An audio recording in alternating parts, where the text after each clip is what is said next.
From the very beginning, it's been an invitation to come into wholeness, to come into healing, to come into community, to come into relationship.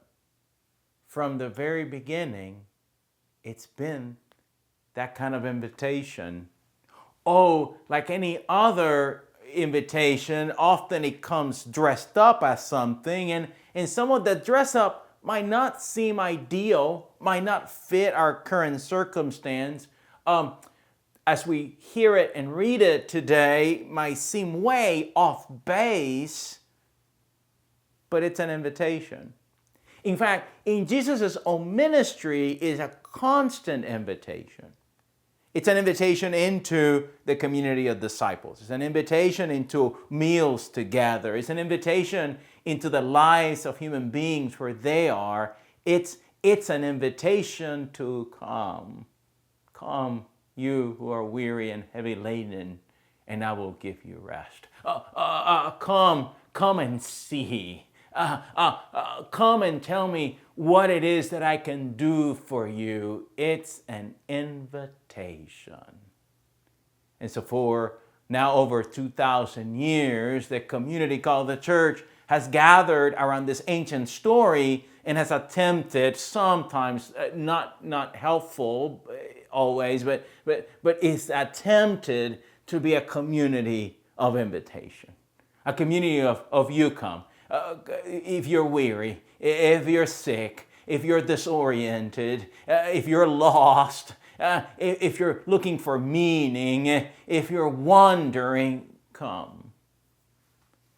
We began with a community that exercised that invitation in its earliest history and then was chosen to be the community, the body, the nation that then expressed that to the world, and then we became a community then rooted in the story of Jesus, who is always inviting into that relationship, and now that message went from this small set of folk in the Middle East to a much broader community around the world, and through the life, death, and resurrection of Jesus, and so now here we are in this moment, to take the story from that point on. Jesus' life, death, and resurrection then begins a movement into this new community that now here's the message that transcendence is calling your name. Love is calling your name. Divine life is calling your name. So come on. And so we read in Acts, for example, about this early community gathering around this idea, and they share all things in common, and they pray together, and people, early disciples like Peter and Andrew and others began to do the work of Jesus in the world. They were healing, they were reconciling, they were testifying to the power of this invitation. And then Paul comes into the picture, and Paul is the first theologian of the Christian tradition. And so Paul comes and says, oh, this God that our foreparents told us about is the God who showed up in Jesus. And so now we need to expand this message. See, this early community wanted to keep the message tight around these folk, but Paul comes into the picture and says, oh no, we need to expand this message to the entire world, and there's even an argument about this, like it often it happens in small communities. There are these arguments, like it often happens in families. There's this differences of opinion. And so Paul, as the first theologian of the church, begins to take the message and the encounter with Jesus, and then begins to expand it into the world in new ways, in ways that each community would understand it, in ways that each culture that he was writing. This is why we love these letters that Paul wrote, because he tells us, so how does this message of Jesus relate to the church in Rome? And so Romans is a good place to kind of struggle through those questions. Or what about the church in Corinth? Or what about the church in Colossae? Or what about the church in Ephesus? Or what about the churches that are gathered around leaders like Timothy or Jude or Peter even? And so we have this testimony of how this people that have had this encounter with Jesus, this encounter and this calling to be a gathered community, how are they thinking about the things that are going on in their life? And so these letters tell us something about the communities that were receiving this message. And it helps us as we read them today to process what it might look like for us to live into the good news of Jesus, this invitational good news in our world today. So we have the church in Galatia hearing something and adjusting the message in some ways. And so often we get so lost, if we just take each kind of word by word in a way that we think might speak to us today, take it out of context, we might miss the point, which is that in every generation, the good news of Jesus Christ speaks to that generation. And we got to figure out how that might look like. So these letters give us some examples. What happens when we're encountering ways of thinking that are different than ours? Or what happens when we're saying one thing, right, about what the good news of Jesus Christ is, but we behave in another way. For example, in Corinthians, where they were talking about how important it was for the early Christian community to care for the poor and the needy, and yet the rich folk in that community were taking advantage of the poor. They were eating all the food and not leaving anything behind for their poor fellow members. So these are reports from these early Christian communities attempting to live it out. What happens, for example, in the church in Thessalonica, right, where First and Second Thessalonians, the community was so excited about thinking that the coming of Jesus was coming any moment, that they got so thrilled and excited that they even stopped serving each other in community. They were sitting on rooftops just waiting for Jesus to come, and every work ceased, and so that's not going to work. And so the writer writes a letter to them saying, y'all need to get back to work. Serve each other. Get back to work. Continue to bring gifts to the community. Get back to work. Don't worry about the second coming of Jesus. Don't worry about it. Just get back to the work. And so often in our own lives, we get so distracted by our own passions and desires that we might need that Thessalonian letter to remind each of us to get back to work. And then there are other writings.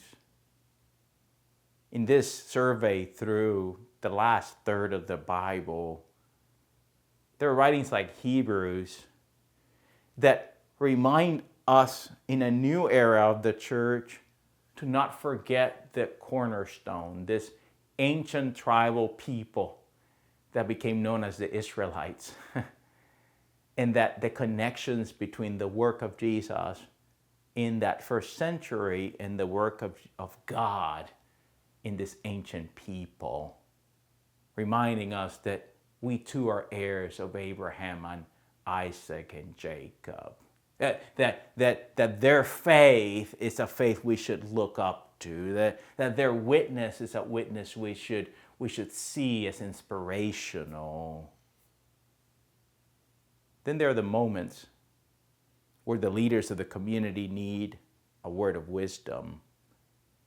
These are what we call the pastoral letters. But you read a letter like First and Second Timothy, for example, and Timothy was a protege of Paul and a young pastor, young in some ways. I mean, we think Timothy was probably in his 40s, but he needed a word. And how often do our young leaders need a word? And so he needs a word of inspiration. And Paul tells him, remember what you were taught. Remember your encounter with the good news that your grandmother made possible. It's a reminder that this way of Jesus so often is imprinted in our souls by those that came before us, by our parents and grandparents, by aunts and uncles, by a neighbor who cared for us enough to tell us who there's someone put the seedlings of the good news of Jesus in our hearts. And now we too have a task of helping others engage that same Jesus. What seedlings are you putting in other people's hearts about the good news of Jesus? And then there are letters that remind us of the core message. This is where 1st and 2nd John especially come to play, reminding us that this is about love. that love is the impetus to our lives together, that this agape, this love is who Jesus is, who God is, and that we can get distracted by so much happening around us, but when in doubt, we should lean on love. And then there are the letters that poke at us a bit, like James, who reminds us that grace without works is dead. In other words, that this encounter with God is a gift of grace. Yes, it is, and we should welcome it. But that if that encounter with God through that grace, that free gift of God's love, doesn't have a fruit of compassion, the fruit of peace, the fruit of empathy, the fruit of forgiveness, the fruit of a loving kindness, then it's for naught. You can talk all you want about Jesus, but if your life doesn't reflect the encounter with Jesus, then maybe you haven't met Jesus yet. And then there is what happens in a difficult season. In this case, the church was facing persecution, and we can get into that at another time about why, but their witness was creating a problem within the Roman Empire, and so the empire does what empires do, which is they begin to press on this community and press them out, make them fearful so that they stop behaving in those ways.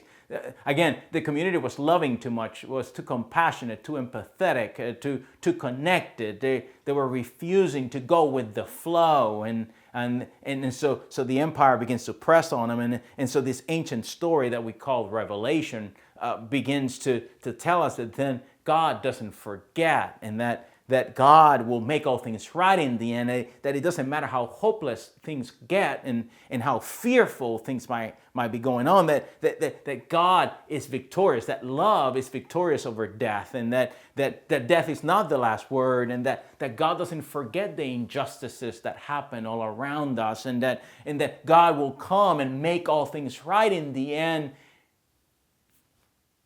And then a new heaven and a new earth emerge. We brought full circle to that beginning vision of who this God is and the invitation. This God creates anew with the same invitation. Come. This is who I am.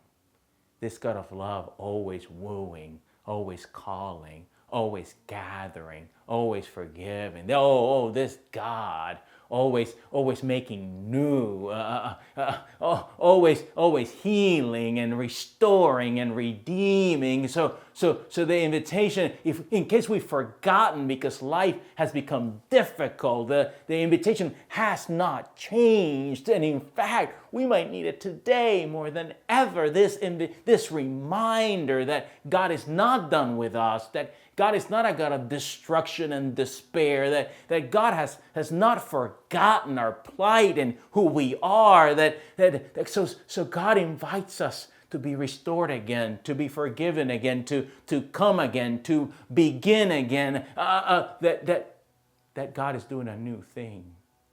Can you not perceive it? So people of God, this ancient text, it's not just an old story that we should just put in ourselves or let them sit on our night table. Instead, it's a narrative that invites us into community, calls us together.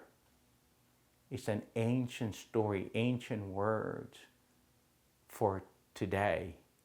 Yeah, we're part of this story, and we're still writing it.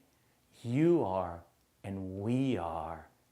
This God calling your name, calling my name, calling our name. This God feeding this community called the church. So come. Yes, you. Come. This God is calling. This God that spoke to our ancestors long ago, still speaking to you, still speaking to us. Come, come, come. This God of love for us.